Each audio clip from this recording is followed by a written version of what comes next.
বাংলাদেশের মহামান্য রাষ্ট্রপতি জনাব শাহাবুদ্দিন আহমেদকে বঙ্গভবন থেকে জোরপূর্বক উচ্ছেদ করে পদত্যাগ করাতে বাধ্য করবে। বাধ্য করাতে যদি কোনো বাধার মুখোমুখি হয় তাহলে প্রয়োজনে তাকে হত্যা করা হবে, এমন একটি ভয়ঙ্কর ষড়যন্ত্র গোয়েন্দা সংস্থার দৃষ্টিতে আসার ফলে ষড়যন্ত্রকারীরা এ যাত্রায় তাদের পরিকল্পনা সফল করতে পারেনি। বিস্ময়ের বিষয়, এত বড় একটা ভয়ঙ্কর ঘটনা গোয়েন্দা সংস্থার রিপোর্ট পাওয়ার পরেও বর্তমানে যারা ক্ষমতায় রয়েছেন তারা নিশ্চুপ রয়েছেন, তারা নির্বাক রয়েছেন। রাষ্ট্রপতি রাষ্ট্রের সর্বোচ্চ পদ এবং তিনি কিন্তু আইন অনুসারে নির্বাচিত রাষ্ট্রপ্রধান। হঠাৎ করে এসে প্রিয় দেশবাসী আসসালামু আলাইকুম এভাবে বসা কেউ নন। তাহলে তাকে মেয়াদ শেষ হবার পরে আর একটি নিয়মতান্ত্রিক নির্বাচনের মধ্য থেকে তার যিনি উত্তরাধিকারী আসবেন তার কাছে তিনি ক্ষমতা হস্তান্তর করে তিনি চলে যাবেন, এটাই হচ্ছে নিয়ম। এবং আমাদের দেশের সর্বোচ্চ আইন এই সংবিধান। এই সংবিধানে রাষ্ট্রপতিকে সর্বোচ্চ পদে অধিষ্ঠিত ব্যক্তি হিসাবে চিহ্নিত করা হয়েছে এবং এই সংবিধানে তাকে অনেক দায় থেকেও অব্যাহতি দেওয়া হয়েছে। আর এই সংবিধান সংরক্ষণ, সংবিধানকে রক্ষা করা, সাংবিধানিকভাবে রাষ্ট্র কাঠামোকে পরিচালনা করা, প্রয়োজনীয় নিয়োগ দেওয়া, এমনকি সরকারের নিয়োগ দেওয়া, সবকিছুই কিন্তু মহামান্য রাষ্ট্রপতির এখতিয়ার। বর্তমানে যারা ক্ষমতা দখল করে আছেন ডক্টর মোহাম্মদ ইউনূস, তারা অবৈধভাবে ক্ষমতা দখলকারী, কারণ আমাদের সংবিধানে কোথাও অনির্বাচিত ব্যক্তিদের দিয়ে সরকার গঠনের কোনো বিধান নাই। এতদা সত্ত্বেও তাদেরকে যে অ্যাপয়েন্টমেন্ট দেওয়া হয়েছে সেই অ্যাপয়েন্টমেন্টটা কিন্তু, অর্থাৎ নিয়োগটাও কিন্তু মহামান্য রাষ্ট্রপতি দিয়েছেন।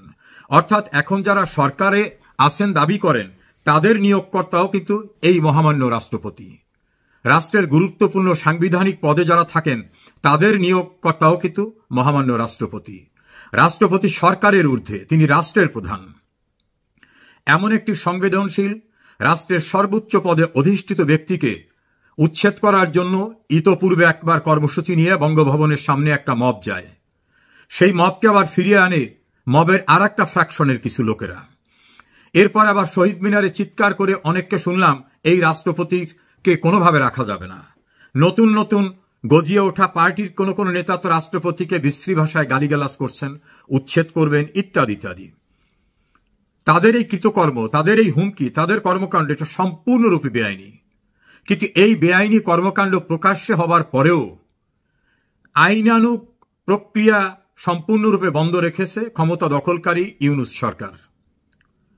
অনেক বিশ্লেষকের বক্তব্য যে তারা কেন অ্যাকশনে যাবে, তারা নিজেরাই তো এই মব সৃষ্টির মধ্য থেকে ক্ষমতা দখল করেছে। এই উচ্ছৃঙ্খল জনতার বেআইনি কর্মকাণ্ডের সুবিধাভোগী তো তারা। তাদের উচ্ছৃঙ্খলতার কারণে শেখ হাসিনাকে স্থানান্তরিত হতে হয়েছে, তার ফলে রাষ্ট্র ক্ষমতা দখল করতে পেরেছেন তারা। কাজেই এই মব ভায়োলেন্সের যারা বেনিফিশিয়ারি তারা কেন মব ভায়োলেন্সকে বন্ধ করবে, বরং এটাই তাদের মূল বাহিনী। এই বাহিনীর সাহায্যেই তারা প্রতিষ্ঠা পেয়েছে। ইতপূর্বে একাধিকবার গেলেও সর্বশেষ অতি সম্প্রতি মহামান্য রাষ্ট্রপতি বাসস্থান এবং কার্যালয় যেটা বঙ্গভবন, সেখানে আক্রমণ করার যে গভীর ষড়যন্ত্র, এই ষড়যন্ত্রে দেশের বাইরে থাকা অনলাইন অ্যাক্টিভিস্টরা জড়িত এবং দেশের অভ্যন্তরে যারা আজকে অবৈধ ক্ষমতা দখল করা বা মব সৃষ্টি করে একটা নির্বাচিত সরকারকে উচ্ছেদ করেছে তারাও এর সঙ্গে জড়িত। এটা বুঝতে আর নতুন কোনো জ্ঞান গরিমার প্রয়োজন হয় না।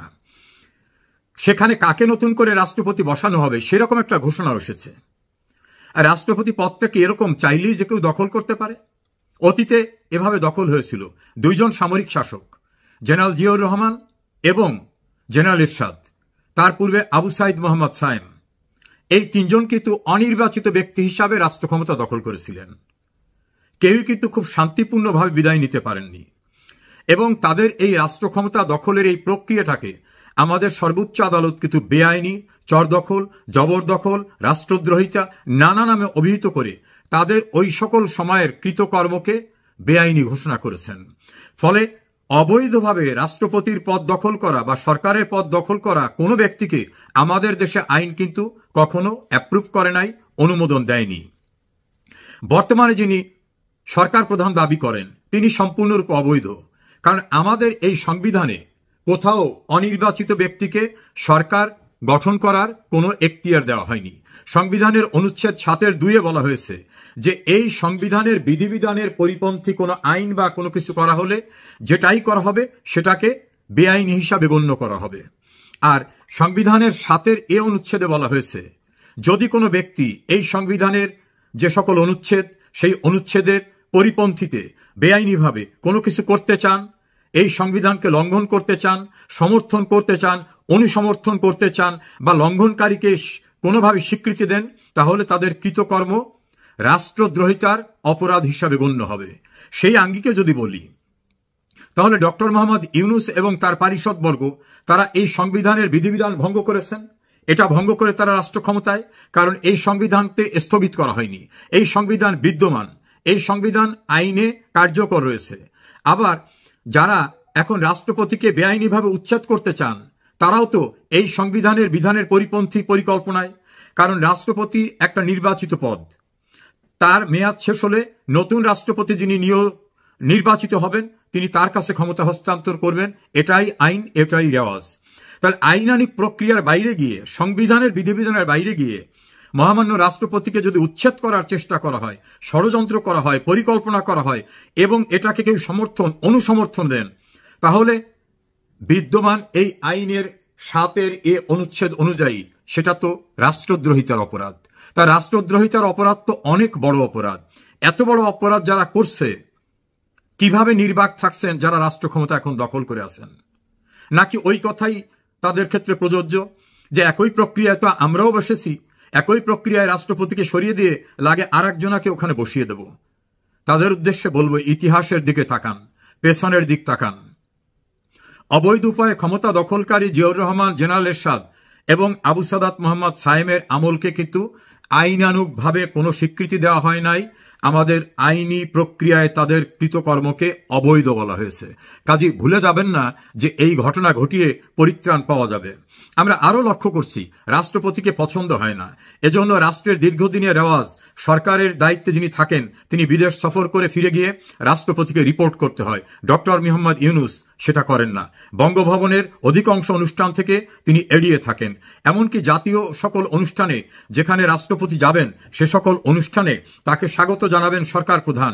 ইউনূসকে যদি আমরা যুক্তির খাতিরে সরকার প্রধানও বলি, আমরা অধিকাংশ ক্ষেত্রে দেখছি তিনি সেখানে অনুপস্থিত থাকেন অথবা মুখ এড়িয়ে অন্যদিকে থাকেন। এবং রাষ্ট্রীয় যে সকল অনুষ্ঠানে মহামান্য রাষ্ট্রপতি সর্বোচ্চ অগ্রাধিকার পাবে সেসব জায়গায়ও তাকে সে মূল্যায়ন করা হয় না। এমনকি ঈদের নামাজে জাতীয় ঈদগাহ ময়দানে রাষ্ট্রপতি দেশের অলংকারিক প্রধান হোক, রাষ্ট্রের প্রধান হোক, তিনি যান, তাকে নেওয়ার ব্যবস্থা না করে তাকে নিরাপত্তাহীন বাইতুল মোকাররমে নামাজ পড়ার জন্য পরামর্শ দেওয়া হয়। এ জাতীয় শিষ্টাচারহীন কর্মকাণ্ড আমরা লক্ষ্য করছি। উপদেষ্টাদের বক্তব্য, প্রধান উপদেষ্টার বক্তব্যে রাষ্ট্রপতি পদকে তুচ্ছ তাচ্ছিল্য করা হয়। এমনকি chief election commissioner, public service কমিশনের প্রধান বিচারপতি সহ বিভিন্ন ব্যক্তিরা তাদের সাংগঠনিক যে সাংবিধানিক দায়িত্বের জায়গা সে সংক্রান্ত বিষয়ে রাষ্ট্রপতির সঙ্গে দেখা করে মতামত দেন, তাদের বক্তব্য রাখেন। আমরা দেখছি এখন সেসব জায়গায় মাননীয় প্রধান বিচারপতি, চিফ ইলেকশন কমিশনার সহ অন্যান্যরা দেখা করেন প্রধান উপদেষ্টা ডক্টর মোহাম্মদ ইউনূসকে, যা নজিরবিহীন, ইতিহাসে জাতীয় কোনো ঘটনা ঘটেনি। অর্থাৎ বর্তমানে যারা ক্ষমতায় আছেন এবং তাদেরকে খুশি করতে যারা চান তারা সকলেই সাংবিধানিক বিধিবিধানকে উপেক্ষা করে বেআইনিভাবে যে সকল কর্মকাণ্ড করছেন। সকল বিশ্ববিদ্যালয়ের উপাচার্য মহামান্য রাষ্ট্রপতি, সে সকল বিশ্ববিদ্যালয়ের কনভোকেশন এবং অন্যান্য কর্মসূচিতে কি রাষ্ট্রপতি যেতে পারছেন? আমাদের কাছে তো সেরকম দৃশ্যমান অবস্থা নেই। মহামান্য রাষ্ট্রপতিকে রাষ্ট্রীয় বড় বড় গুরুত্বপূর্ণ কর্মসূচি থেকে দেখা যাচ্ছে, আমরা তো সেভাবে দেখতে পারছি না। বিভিন্ন সূত্রে জানা যায় বঙ্গভবনকে কিছুটা জিম্মি করে রাখা হয়েছে। রাষ্ট্রপতির যে প্রেরোগেটিভ, রাষ্ট্রপতির যে এখতিয়ার, সেই এখতিয়ারও তাকে ব্যবহার করতে দেওয়া হচ্ছে না। এভাবে বিভিন্ন রিপোর্ট আমরা বিভিন্ন জায়গা থেকে জানছি।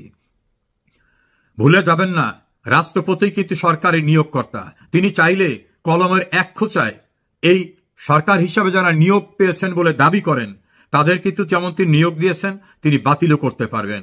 এবং মনে রাখবেন এই সংবিধান কিন্তু এখনো বিদ্যমান রয়েছে। সংবিধানের কোনো বিধিবিধানকে কিন্তু সাসপেন্ড করা হয়নি।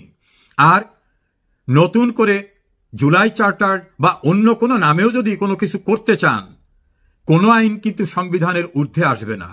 আরও মনে রাখতে হবে, 1970 সালের নির্বাচনে যারা ম্যান্ডেট পেয়ে গণপরিষদে এই সংবিধান প্রণয়ন করেছিলেন, তাদের কিন্তু অবিভক্ত পাকিস্তানের মানুষরা, আর বিশেষ করে তৎকালীন পূর্ব পাকিস্তানের সকলে কিন্তু ম্যান্ডেট দিয়েছিল আওয়ামী লীগকে শাসনতন্ত্র তৈরি করার, দেশ শাসন করার। ফলে 71-এর যুদ্ধের মধ্য থেকে যে দেশটা স্বাধীন হয়েছে, সেই দেশের সংবিধান করার ম্যান্ডেট কিন্তু জনপ্রতিনিধি হিসাবে তাদের ছিল। সেই ম্যান্ডেটের সংবিধান যেটা ডক্টর কামাল হোসেনের নেতৃত্বে প্রণয়ন হয়েছিল, বঙ্গবন্ধু এই কমিটি করে দিয়েছিলেন এবং পার্লামেন্টে 1972 সনে যেটা অ্যাপ্রুভ হয়েছিল, সেই সংবিধানের ঊর্ধ্বে কোনো আইন করার কোনো সুযোগ নাই। যারা জুলাই চার্টারের নামে এই সংবিধানকে ছুঁড়ে ফেলতে চান, তাড়িয়ে দিতে চান, নতুন সংবিধান করতে চান, আপনাদের ম্যান্ডেট কি? বাংলাদেশে 18 কোটি মানুষ, বঙ্গবন্ধুর নেতৃত্বের সরকার তো মানুষের ম্যান্ডেট নিয়ে সংবিধান করেছিল। আপনাদের ম্যান্ডেট কে দিয়েছে? রাস্তাঘাটে দাঁড়িয়ে 2-4 হাজার বা 2-4 লাখ লোক বসে অথবা চিৎকার করে একটা কাগজ তৈরি করলেই বাংলাদেশের সর্বোচ্চ আইনের ঊর্ধ্বে সেই কাগজ হবে না। ফলে মানতে হবে এই সংবিধান।